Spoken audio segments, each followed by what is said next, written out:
Olá, está começando mais um Resenha, programa que fala de arte, literatura e um pouco de novas ideias. Hoje eu recebo aqui nos nossos estúdios o professor Renato. Professor, seja bem-vindo. Obrigado. Professor Renato Modernel é escritor e professor aqui do Centro de Comunicação e Letras do Mackenzie e também da Academia Brasileira de Jornalismo Literário.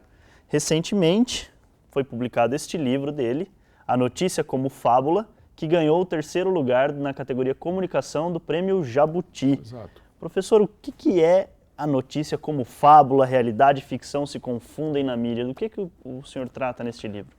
Esse livro ele deriva do meu mestrado na ECA, que foi concluído em 2004, e ele é uma reflexão, uma discussão sobre a existência ou não de uma fronteira entre o que a gente chama de realidade, do fato, e a fantasia, a imaginação. Existe essa fronteira? Olha, eu acho que essa é uma discussão sem fim, e as discussões sem fim talvez sejam as mais interessantes, né? Eu acho que, sem dúvida, deve haver, só que é uma fronteira, um limite muito móvel, né? Uma coisa que, quando a gente olha, já não está mais ali. Aquilo que diziam da política, que a política era como as nuvens, né? Algum político aí conhecido disse isso, que a política é que nem as nuvens. Cada vez que você olha está de um jeito diferente. Parece que está parado, mas não está. Tanto que em questão de minutos muda o cenário. Eu acho que isso se aplica também, essa ideia, né, das nuvens, da mobilidade das nuvens, se aplica um pouco também a essa ideia de uma fronteira, de um limite entre o que é a nossa realidade e o que é a imaginação. Cada vez está num ponto esse limite, e até buscá-lo é uma gincana interessante, que é o exercício do texto, é isso, né? O professor é jornalista também. Com a sua experiência de jornalista, o senhor acredita mesmo o que chamam de imparcialidade jornalística, que é defendida por alguns com uma veemência e por outros, pelo contrário, é rechaçada? Quer dizer, nós podemos dizer que existe uma independência no sentido de não exprimir opiniões quando o jornalista escreve, quando o jornalista faz uma matéria? A gente pode dizer que o jornalismo é imparcial? Não, eu acho que não. No limite, acho que não. Acho que, no entanto, esse desejo de buscar a fidelidade, vamos dizer, a honestidade, o propósito de buscar isso acaba qualificando, deixando a gente mais perto do que seria essa imparcialidade. Então, ela é benéfico que se pense nisso, né? Que se tenha isso como uma referência. Buscar ser imparcial no máximo que eu puder de atenção em relação ao que eu estou fazendo. Agora, basta eu abrir a boca ou escrever uma frase que a própria escolha das palavras ou o próprio tom de voz que eu uso ao falar não é imparcial. Isso tudo está transmitindo coisas que nem eu sei bem exatamente onde é que alcança isso, né? Informações Então, novas. agora o jornalista tem essa, digamos que como como um princípio, tentar isto. A questão não é conseguir, a questão é tentar. A busca pela imparcialidade. A busca, vamos dizer, buscar ver o maior número possível de ângulos ou de abordagens de uma situação. Não me deixar arrastar por uma visão única, ou pela minha opinião, ou pelo meu sentimento em relação a um fato. Considerar que existem outros, sempre. Isso eu acho que é uma obrigação do jornalista. Agora, entre tentar e se conseguir isto de uma maneira, vamos dizer, absoluta, é muito diferente, né? E a gente pensando do lado já do que convencionou se chamar de jornalismo literário, que talvez seja o assumir essa ligação da ficção com a realidade. convencionou se chamar de novo jornalismo literário, agora, recentemente, século XX, mas ele é mais antigo, né? Não, esse tipo de jornalismo ou de reprodução dos fatos que se vale de recursos da ficção ou da literatura, isso existe há muito tempo, né? Os nomes, as etiquetas é que variam um pouco conforme a época, conforme a moda, conforme as tendências, conforme a escola, conforme o país, né? Muda-se. Agora, essa tendência em estética, em que um texto não deve ser apenas informativo, mas deve pegar o leitor não só pelo que ele está dizendo, mas do jeito que ele diz, ele deve ser um pouco sedutor, isso não é de hoje. Isso está lá atrás. Muitas décadas ou até no século XIX já se fazia. E o professor como que o senhor enxerga essa nomenclatura que deram de novo jornalismo literário, não pela nomenclatura, mas o fato de trazer assumidamente essa busca dessa sedução no texto, essa busca dessa estética maior no texto jornalístico. O senhor acha que isso foi um caminho bom que se criou ou talvez não fosse tão necessário? Não entendi. Você quer dizer, Rafael, as multiplicidade de nomes? Não necessariamente os nomes, mas o fato de assumir esse jornalismo literário, dar um nome a ele, falar, ó, ele existe. Porque quando a gente, na faculdade de jornalismo, o que se ouve é que temos que buscar uma imparcialidade. E sabemos que, por muitas vezes, é quase que impossível ter essa imparcialidade. Assumi-la, por outro lado, é uma coisa diferente. Porque, digamos que a imparcialidade ela não é discutível apenas em relação ao texto.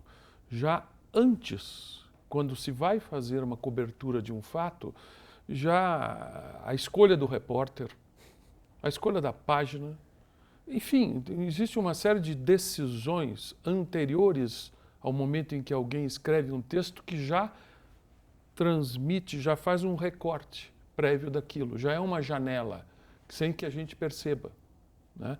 Então, a gente tem que, vamos dizer, buscar, mas com a ideia, com a convicção de que é uma aproximação, não é um chegar, né? Ninguém pode se jactar ou se arrogar o direito ou a ideia de ter realmente, separar o joio do trigo sempre, em todos os momentos. Agora, de tentar.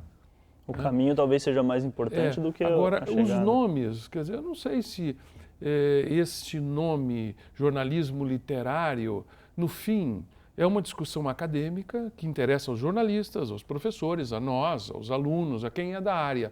Mas eu não sei se para o leitor mesmo isso chega a preocupar muito. O leitor curte bons textos e muito antes que houvesse esse nome, né? No tempo da revista Realidade, por exemplo, que a gente sempre cita, né? Porque a Realidade aqui no Brasil é uma referência. Faziam-se coisas que o leitor gostava, que o leitor curtia, que o leitor lia, relia e guardava, colecionava, porque aquilo era bom e não precisava ter esse nome, né? E tinha ali recurso do jornalismo claramente usados, né? Nós vamos falar mais sobre esses bons textos, mas no próximo bloco. Você não saia daí. Até mais.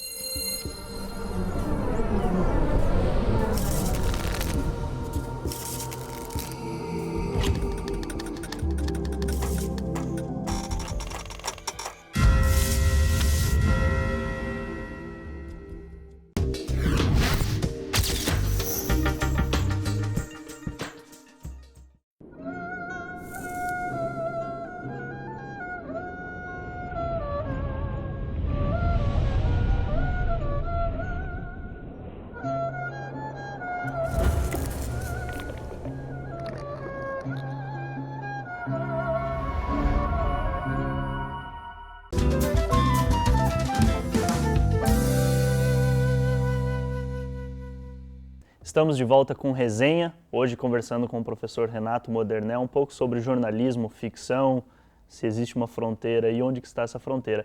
Professor, no bloco anterior nós estávamos falando sobre a revista Realidade e um pouco sobre esse jornalismo literário, que tem algumas novas pesquisas, muita coisa recente também acadêmica saindo.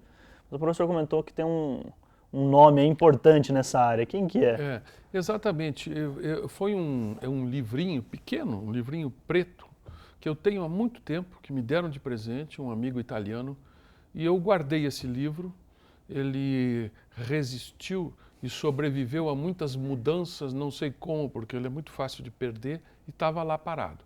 É de um autor que eu conhecia muito, mas como ficcionista. Ele se chama Dino Buzzati. Dino Buzzati. É um autor conhecido na Itália, tem livros que são clássicos, né? Mas ele foi jornalista em Milão, na década de 50 e de 60. E esse livrinho, que por acaso eu achei mexendo nas coisas hoje, resolvi ler. E ali tem uma cobertura, a gente chamaria de cobertura no Brasil, seria uma cobertura sequencial, seja, de vários dias, mas que eles chamam de crônica na Itália, de um julgamento, de um crime horrível acontecido em Milão, nos anos 50, e que o Buzzati é enviado pelo jornal, que eu acho que era o Corriere della Sera, se não me engano, ele é enviado para cobrir essas várias jornadas de julgamento. Uma coisa horrível. E o que ele faz ali na cobertura desse julgamento é algo fantástico, né? Aquilo devia ser estudado, pode ser estudado, os livros estão aí, a gente está achando sempre coisas para serem buscadas, né? Numa época que também nem se usava essa palavra, jornalismo literário, muito menos na Itália, né? E então nós estamos achando ainda autores, a todo momento, fazendo descobertas de autores que faziam isso magistralmente em outras épocas, né? Mesmo no Brasil, antes da realidade. A realidade é uma referência, mas muita coisa foi feita, né? Então, já se gostava disso, já se achava isso saboroso em outros tempos. E no Brasil hoje, nós temos alguma coisa que caminha para esse lado de jornalismo literário, de mais seduzir o seu leitor do que propriamente informá-lo? Olha, o que está mais perto disso é a Piauí. Agora, a gente não pode também se enganar, porque o jornalismo literário, os bons textos, eles, assim como eles têm uma boa linguagem de apresentação, uma abordagem diferente, eles também têm um rigor informativo, que é tão importante, ou às vezes até maior, do que no jornalismo noticioso, que parece que é, por ser tão básico, parece que é preciso, mas não é. A precisão é apenas um efeito, uma ilusão desse texto básico, às vezes até burocrático, que é o noticiário do dia a dia.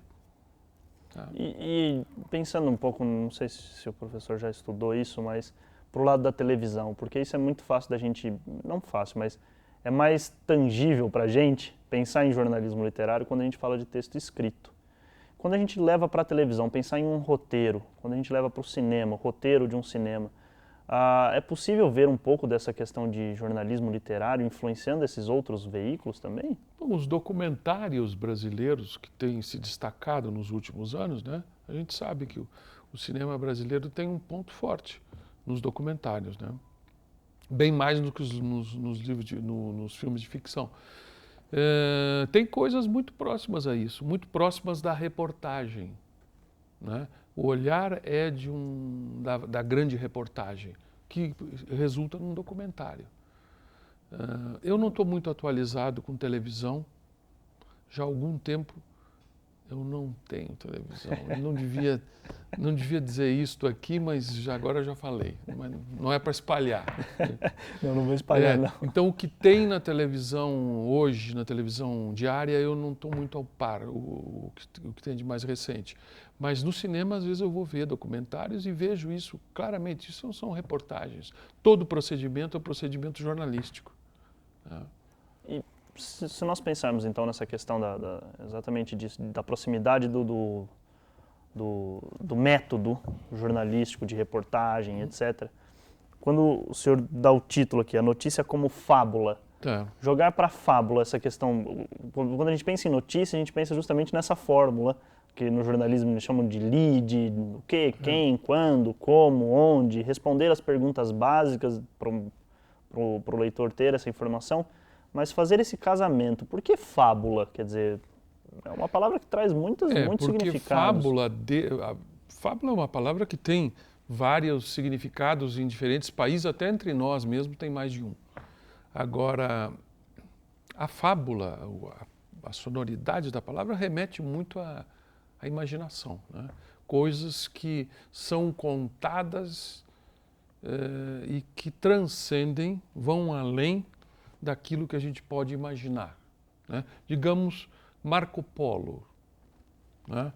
Marco Polo que viajou na Idade Média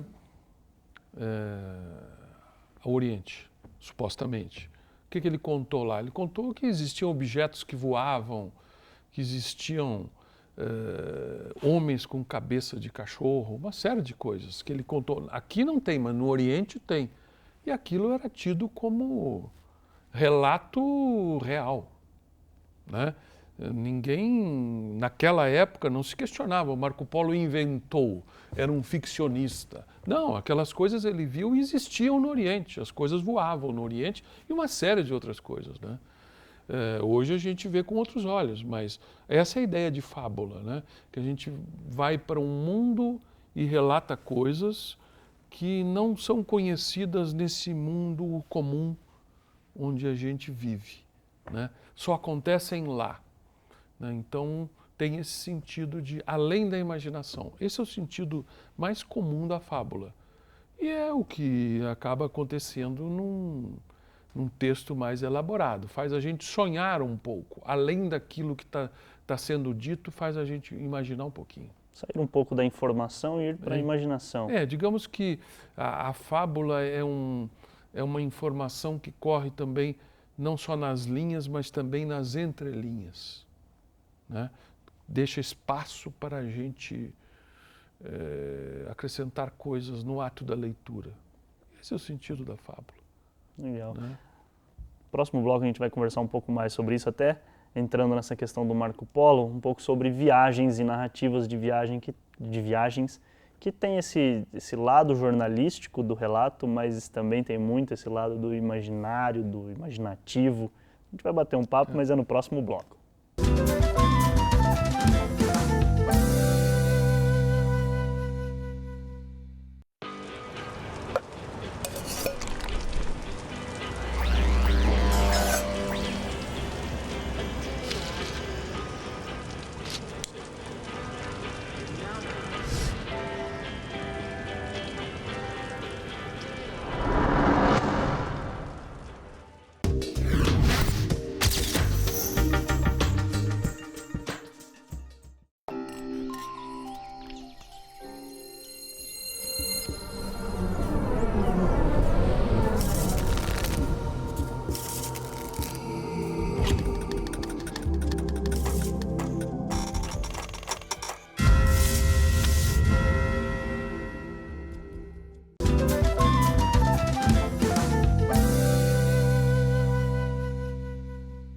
Estamos de volta com Resenha, hoje falando um pouco sobre essa intersecção jornalismo e ficção.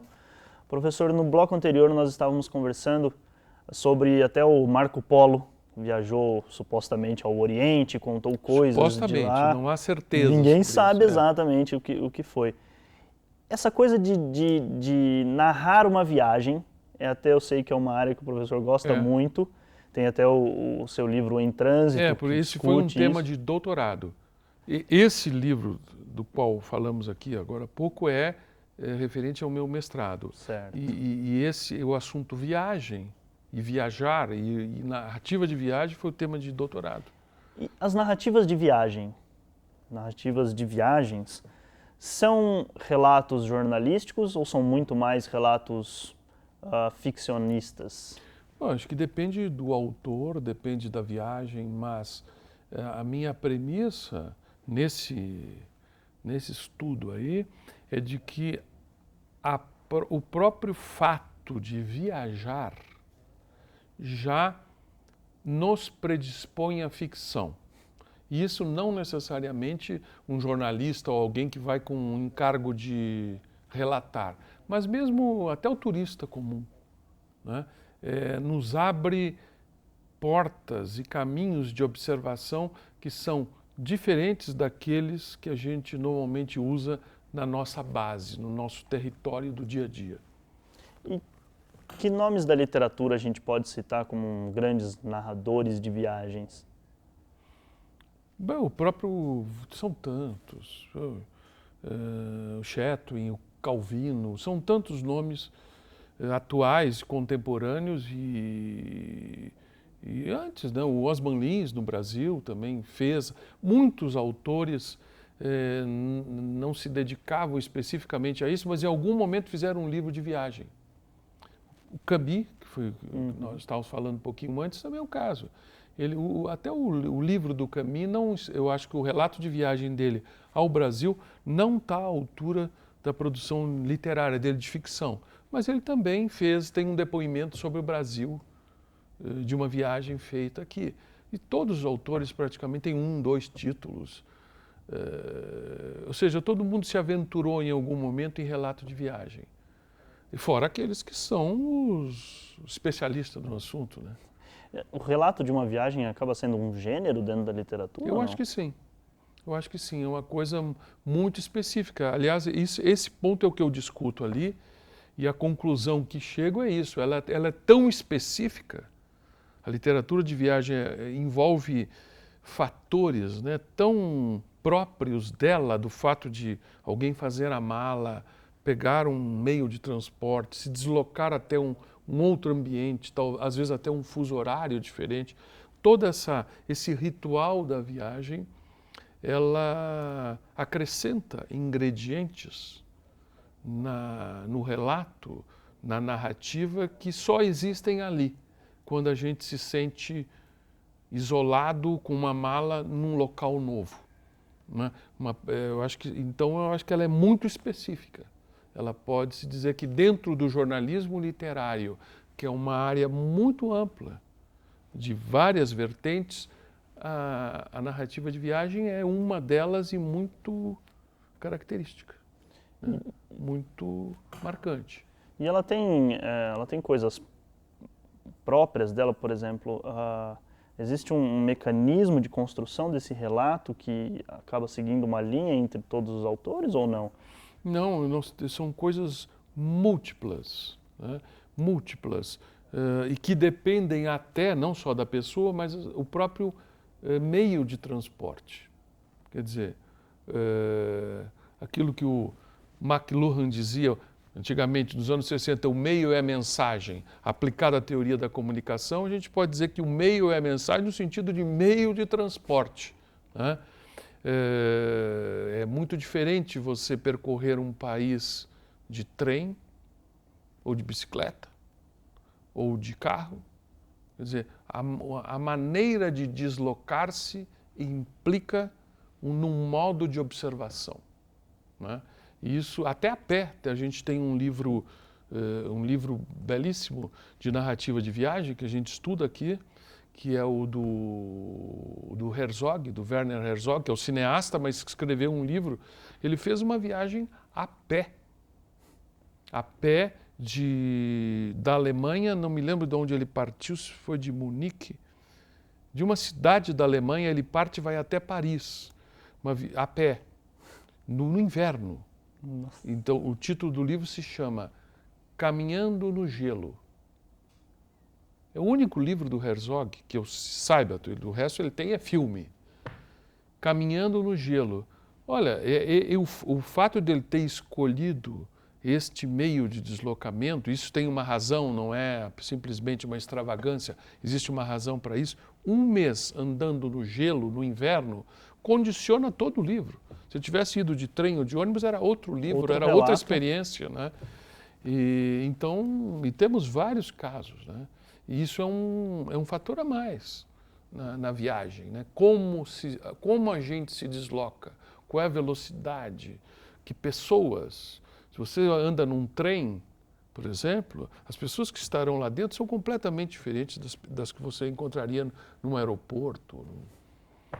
Então essa é uma situação muito especial, o viajar. O próprio encontrar-se com as pessoas é diferente dependendo do meio de transporte. Num trem você Sim, tem você pessoas tem tempo próximas a você você. pode fazer uma amizade, né? Eu fiz a minha primeira viagem para a Europa, logo que eu me formei, foi de navio. Mas não um navio de cruzeiro, esses que... turismo, não era isso, era um navio de transporte de transatlântico, que já estavam terminando naquela época. Era a última viagem do navio que tinha sido emblemático, fantástico, foi esse. E eu fui por uma questão, eu e um amigo, uma viagem um pouco aventurosa, né? A gente foi por uma questão de dinheiro, a gente não tinha, simplesmente naquela época, um estudante não podia ir de avião. A passagem de navio era metade do preço De avião. de avião. E foi a melhor coisa que eu fiz na minha vida. Que eu não teria feito se eu tivesse dinheiro. Teria ido de avião, mas por economia fui de navio. E o que aconteceu lá dentro, o que eu vi, era uma experiência como eu nunca mais teria tido, até porque os navios acabaram ali. Depois daquilo, hoje não existe mais. Nem se eu fosse milionário não existiria. Posso fazer um cruzeiro. Mas o cruzeiro é uma coisa artificial, é turismo, não é viagem, né? Essas viagens assim, pegar um navio e você mudar de estação dentro do navio, porque você sai no inverno e chega no verão, ou vice-versa, né? Isso é uma coisa que... É única, né? É única. Só se você for milionário e comprar um iate, tiver um iate, mas não existe mais essa possibilidade, né? Professor, agradeço a sua presença, a sua participação no nosso programa. Você, se tiver alguma sugestão para o nosso resenha, escreva para a gente, resenha@mackenzie.br. Até a próxima.